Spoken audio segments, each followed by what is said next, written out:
이 시간은 헌신을 통해 받은 솔로몬의 지혜라는 제목으로 은혜의 시간을 가지려고 합니다. 본장의 서두를 보면 솔로몬의 왕국이 대외적으로는 열강의 위치에 있었음을 보여주는 반면에 번영 속에서도 타락의 요소 또한 내포되어 있음을 보게 됩니다. 열왕기상 1장부터 11장까지는 솔로몬이 이스라엘을 다스린 역사를 기록하고 있습니다. 그리고 사무엘하 3장과 5장을 보면 다윗에게는 아들이 17명이 있었습니다. 부인 역시 첫 번째 부인인 사울왕의 딸 미갈로부터 시작하여 아비가일, 바세바 등 수많은 부인이 있었습니다. 그런데 이렇게 많은 부인들 중에서 가장 부도덕한 여인 바세바의 아들이 수많은 왕자들을 제치고 왕이 된 이유가 무엇인지 의문을 갖게 됩니다. 사실 다윗에게는 죽을 때까지 잊을 수 없는 인생 최대의 오점이 있었습니다. 그것은 정욕에 사로잡혀 충성스러운 장군 우리아를 죽이고 그의 아내 바세바를 빼앗은 사건입니다. 당시 근동 여러 나라의 왕권을 생각하면 충분히 가능한 일이었습니다. 그러나 다윗은 하나님을 대리하여 선민 이스라엘을 다스리는 자로서 용납될 수 없는 일이었습니다. 사무엘하 11장 26절 27절을 보면 바세바가 남편 우리아가 전쟁에서 죽었다는 소식을 듣고 호국하고 장례를 마칩니다. 이때 다윗은 사람을 보내어 그를 데려와서 그의 처가됨으로 아들을 낳았습니다. 이에 여호와께서는 다윗의 행위가 악하다고 책망하셨습니다. 그리고 범죄에 대한 징계로 바세바가 낳은 아들을 치심으로 심히 앓게 되자 다윗은 그 아이를 위해 금식하며 탄원했지만 결국 죽게 하심으로써 하나님께서는 그의 공의를 나타내셨습니다. 그 다윗이 철저히 눈물로 회개함으로 하나님께서는 바세바를 다윗의 처로 인정하셨고 언약의 후손으로 솔로몬을 주실 것을 암시한 부분이 사무엘하 12장 24절에 기록되고 있습니다. 그러나 가장 중요한 것은 하나님은 왕을 세우실 때에 혈통이나 조건을 따지지 아니하신다는 것입니다. 오히려 죄를 지은 사람은 그의 부모인 다윗과 바세바였기에 솔로몬이 왕위에 못 오를 이유는 없다는 것입니다. 하나님께서는 에스겔서 18장 20절에서 범죄하는 그 영혼은 죽을지라 아들은 아비의 죄악을 담당치 아니할 것이요 아비는 아들의 죄악을 담당치 아니할 것이라고 말씀하셨습니다. 우리나라에서도 연좌제가 1980년 8월 1일 공식적으로 폐지되었습니다. 그러나 하나님께서는 구약시대에 이미 어떤 범죄든지 자신이 지은 죄는 자신만이 감당해야 함을 말씀하셨던 것입니다. 다윗은 그 이후 바세바를 통해 4명의 아들을 예루살렘에서 낳았는데 그 중에 4번째 아들이 솔로몬입니다. 이때 하나님께서는 나단 선지자를 보내서 솔로몬에게 여디디야 즉 여호와의 사랑을 입은 자라는 애칭을 주실 만큼 솔로몬을 사랑하셨습니다. 어린 솔로몬은 부친 다윗이 하나님을 사랑하는 모습과 또한 나단 선지자의 신앙교육 가운데서 성장할 수 있었습니다. 이런 사랑을 받으며 믿음 안에서 성장한 솔로몬은 하나님과 다윗의 뜻을 따라 이스라엘의 3대 왕으로 등극한 때는 21세였습니다. 당시 솔로몬은 왕이 되기 어려운 위치에 있었습니다. 다윗 왕에게는 아도니아라는 특출한 아들이 있었는데 그를 많은 사람들이 지지하며 따랐습니다. 그런 아들 아도니아가 왕이 되려고 모반을 하자 다윗의 군대 장관이었던 요압과 제사장 아비아달까지 아도니아 편을 들고 나선 것입니다. 그러나 제사장 사독과 나단 선지자는 솔로몬을 적극 도왔습니다. 그 이유는 다윗왕의 여러 아들 중에서 솔로몬만은 하나님을 사랑했으며 율법을 준수했기 때문이 아닌가 생각됩니다. 그런데 아도니아는 정권 잡기에만 혈안이 되어 하나님의 도움은 안중에도 없었습니다. 오로지 인위적인 방법으로 군권을 잡고 있는 요압 장군과 여러 왕자와 유력 인사들을 자기 편으로 끌어들이면 정권을 잡을 수 있을 것이라고 생각했었던 것입니다. 이처럼 어려운 가운데서도 솔로몬은 세상적인 권력이 아니라 하나님을 잘 섬기는 신앙의 사람이었기에 하나님의 은혜로 무사히 왕위에 오를 수 있었던 것입니다. 솔로몬은 왕위에 오른 후 총 몇 년간은 열정적으로 일을 했을 것입니다. 아버지보다 훨씬 나라를 잘 다스릴 수 있을 것이라는 확신도 있었을 것입니다. 그러나 막상 권좌에 앉아 일을 해보니 자신이 통치하기에는 역부족임을 절감하게 된 것입니다.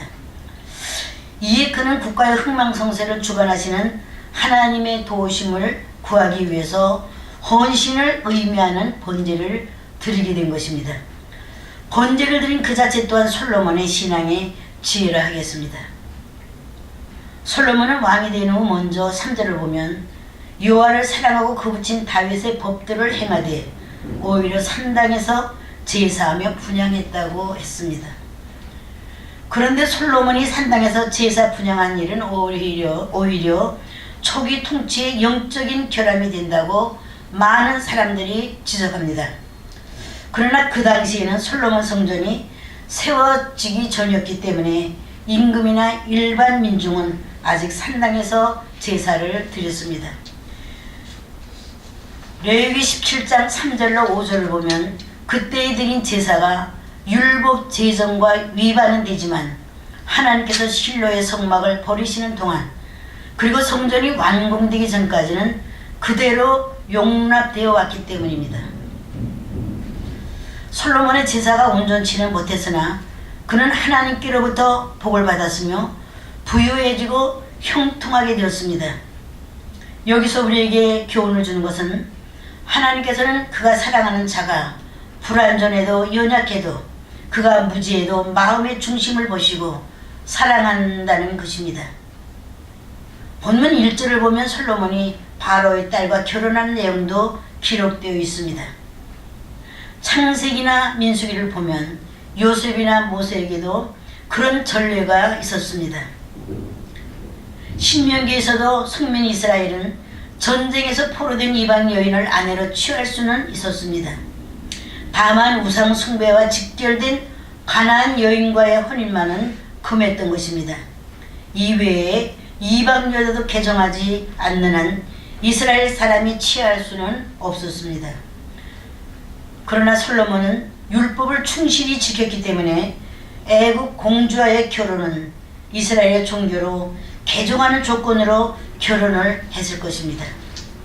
열왕기상 11장 1절로 7절을 보면 후일에 솔로몬에게 우상 숭배에 악영향을 끼친 왕비들 중에서 바로의 딸이 제외되었다는 사실은 애국 공주와의 결혼은 율법에 저촉되지 않았음을 알 수 있습니다. 이 결혼의 애굽을 견제하기 위한 솔로몬이 먼저 착상한 것인지 반대로 신흥국가 이스라엘과의 유대를 위해 애굽왕이 먼저 청했는지는 모릅니다. 당시 다윗과 솔로몬 치하의 이스라엘은 매우 강력했던 사실이 그 주요 이유일 수 있습니다. 역사적으로 본 대국의 왕인 애굽의 왕들이 다른 국가에 딸을 주는 일은 매우 이례적이기 때문입니다. 애굽 왕이 딸의 결혼을 위해 지참금으로 이스라엘의 국고성에 있던 게셀 땅을 주었다는 것을 보면 그만큼 애굽 왕이 솔로몬을 인정했다고 하겠습니다. 그러나 이것은 신앙적으로 볼 때는 타락의 길로 가는 시발점이라고도 볼 수 있습니다. 그러나 그의 국제적 세력의 강화됨을 볼 수도 있습니다. 이것 또한 역으로 생각해보면 솔로몬은 하나님의 사랑을 받았다는 증거라고 하겠습니다. 이제 솔로몬은 본격적으로 백성들을 통치하기에 앞서 먼저 하나님께 제사를 드리려고 기브온을 찾습니다. 이는 솔로몬의 즉위와 함께 하나님을 향한 강렬한 헌신과 순종의 행위가 반영된 것이라고 하겠습니다. 하나님의 사랑으로 왕이 되었고 바로의 사위까지 되게 하신 그 은혜를 생각하면서 모세의 장막이는 기브온 산당을 찾게 되었던 것입니다. 성경학자들은 솔로몬이 왕위에 오른 지 대체적으로 4년쯤 되었을 때라고 합니다. 역대하 1장 1절을 보면 다윗의 아들 솔로몬의 왕위가 견고하여 가며 그 하나님 여호와께서 저와 함께 하사 심히 창대케 하셨다고 했습니다. 위대했던 부친 다윗의 뒤를 이어 이스라엘의 통치라는 과제를 짊어져야 했기에 창대케 되기까지는 부담감도 어려움도 컸을 것입니다. 솔로몬은 왕위에 오른 후 왕이 찬탈을 노렸던 왕자 아도니아를 제거하고 제사장 아비아다를 파면 출항했습니다. 그리고 군대 장관 요압을 제거하고 다윗을 저주했던 시므이를 제거했습니다. 이렇게 숨가쁘게 중요한 일을 처리한 후 정권이 안정되자 기브온으로 올라가게 되었던 것입니다. 솔로몬은 이처럼 막중한 과업을 안고 전능하신 하나님의 도우심을 뜨거운 마음으로 기대하며 기드온을 찾았던 것입니다. 기브온 산당은 예루살렘에서 서북쪽으로 약 8km 정도 떨어진 언덕 위에 위치하고 있으며 휘 족속의 산업이 있던 곳입니다. 여호수아 때의 거짓으로 여호수아를 속여 자치권을 받고 이스라엘의 종이 되어 물을 깃고 나무를 패며 살던 사람들이 모여 살던 곳이기도 합니다. 기브온은 당시 노베 제사장들이 죽임을 당한 후 성막을 옮기면서부터 언약궤가 안치된 예루살렘과 더불어 이스라엘 사람들의 2대의 신앙의 중심지가 된 곳입니다. 그리고 번제단과 회막이 있었습니다. 당시 법궤는 예루살렘에 있었지만 솔로몬은 일천번제라는 큰 제사를 위해 역사적 전통대로 모세 시대에 만들었던 회막과 부사세를 만든 그 노단에 제사 드리는 것이 합당하다고 생각했기 때문입니다. 그래서 역대하 1장 2절을 보면 솔로몬은 온 이스라엘의 천부장과 백부장 그리고 재판관과 온 이스라엘의 각 방백과 족장들을 명하고 온 회중과 제사를 드리기 위해 기브온 산당으로 올라갔던 것입니다. 두 번째로 솔로몬은 기브온에 올라가 1000번제를 드렸습니다. 본문에서 말하고 있는 1000번제는 1000번 제사를 드렸다는 것이 아니라 1000마리의 제물을 드렸다는 의미입니다. 레위기를 보면 구약에는 5가지 제사 제도가 있었습니다. 번제, 소제, 화목제, 그리고 속죄제, 속건제가 그것입니다. 번제는 희생제물을 불에 태워 제물의 향기를 드리는 제사였으며 소제는 곡물로 드리는 제사로서 유일하게 피 없는 제사였습니다. 그리고 화목제는 하나님과 온전한 관계를 회복하기 위해 희생 제물로 드리는 제사였습니다. 또 속죄제는 죄로부터 청결과 속죄함을 얻기 위해 드리는 제사였고 속건제는 사회적인 죄나 도덕적인 죄를 용서받기 위해 드리는 제사였습니다.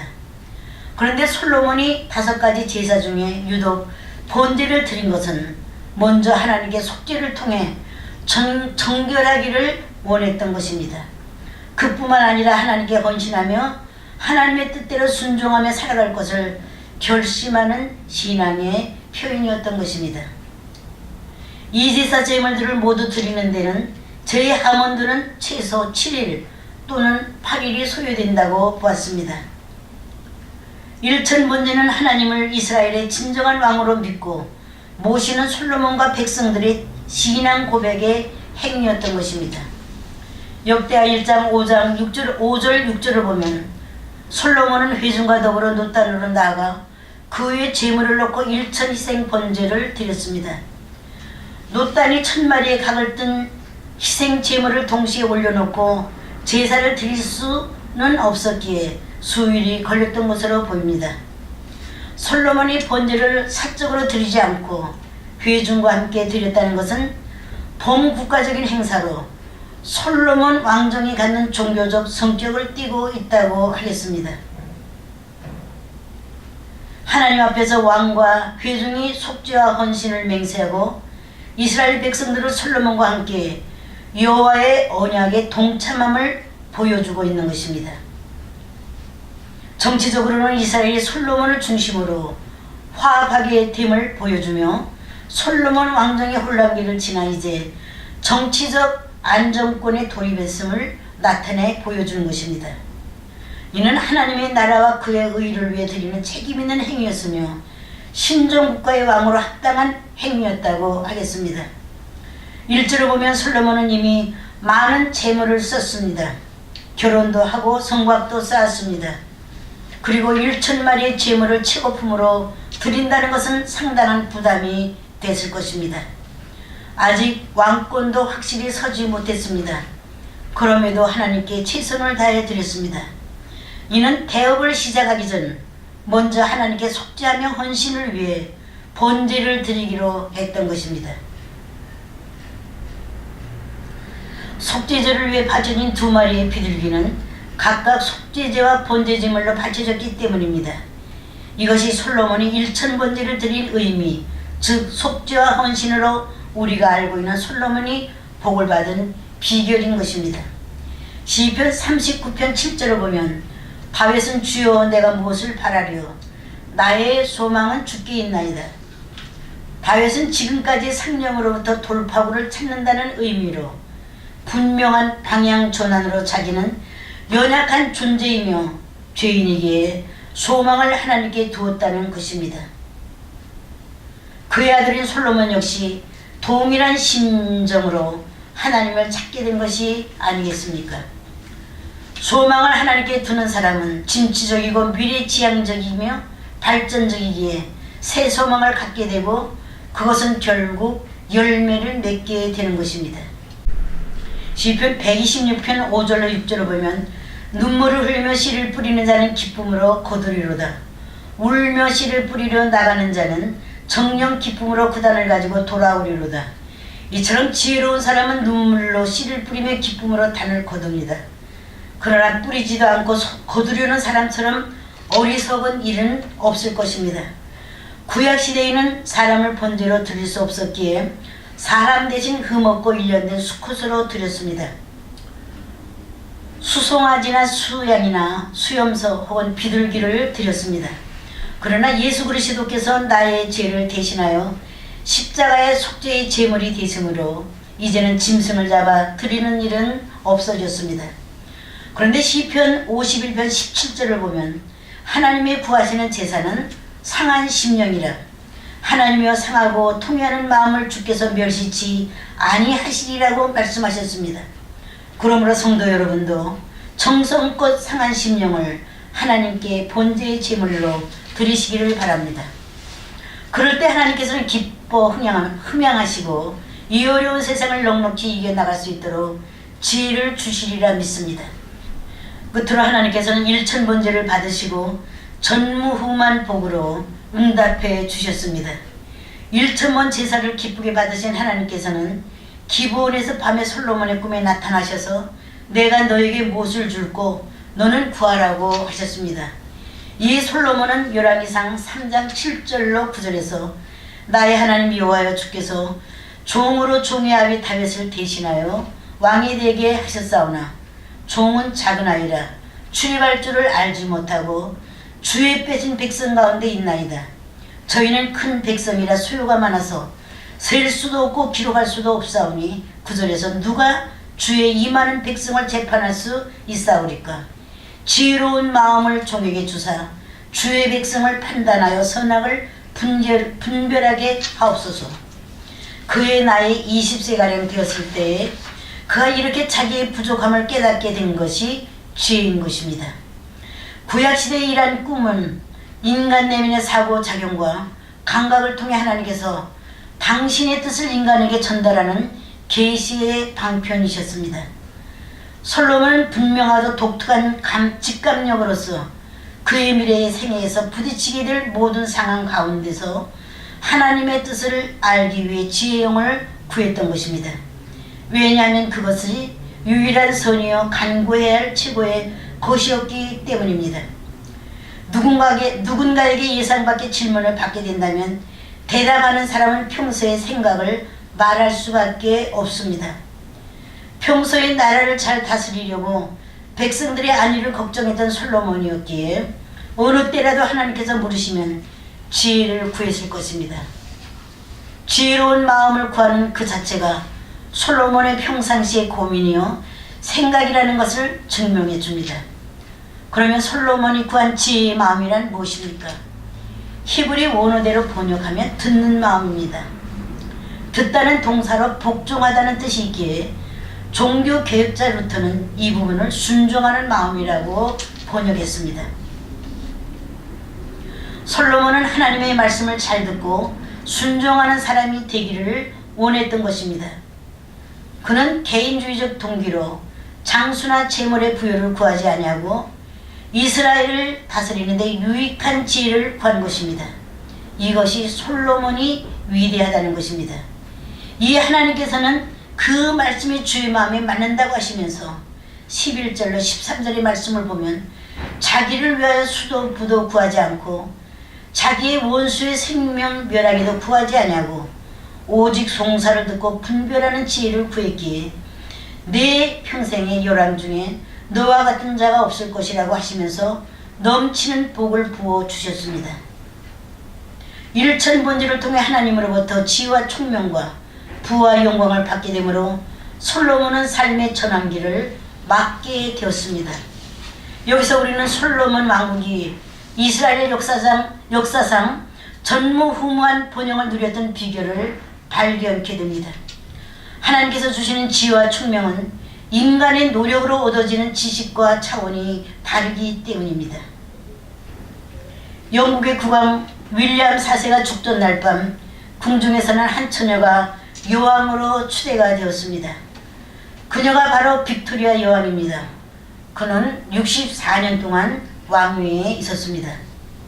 영국의 국기인 유니온 잭 아래 해가 지지 않을 때도 빅토리아 여왕 시절이었다고 합니다. 일찍이 인류의 역사상 빅토리아 여왕만큼 위대한 왕도 드물 것입니다.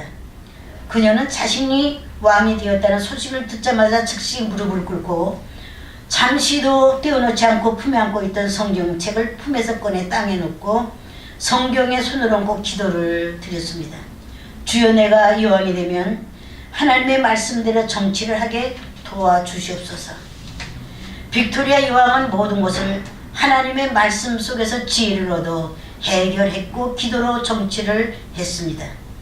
어느 날 인도의 한 왕자가 여왕을 찾아가 그렇게 정치를 잘하는 비결이 무엇이냐고 물었습니다. 이때 여왕은 성경을 쳐들고 힘주어 말했습니다. 바로 이 성경은 다이나마이트와 같은 힘입니다. 말씀은 영이요 생명입니다. 바로 이 성경이라고 말했습니다. 그래서 능력 있는 그리스도인이 되려면 말씀의 능력을 체험해야 한다고 영국 여왕은 자신있게 말을 마쳤습니다. 그렇습니다. 솔로몬이 구하여 얻은 지혜로 나라를 치리하는 것을 귀감으로 빅토리아 여왕도 하나님의 도우심으로도 통치를 했기에 위대한 여왕으로 역사에 남게 된 것입니다. 솔로몬은 제사를 통해 얻은 지혜를 기초하여 모든 영역에 놀라운 업적을 남겼습니다. 열왕기상 4장을 보면 솔로몬은 잠언 3천을 말하였고 노래는 1,005을 지었다고 했습니다.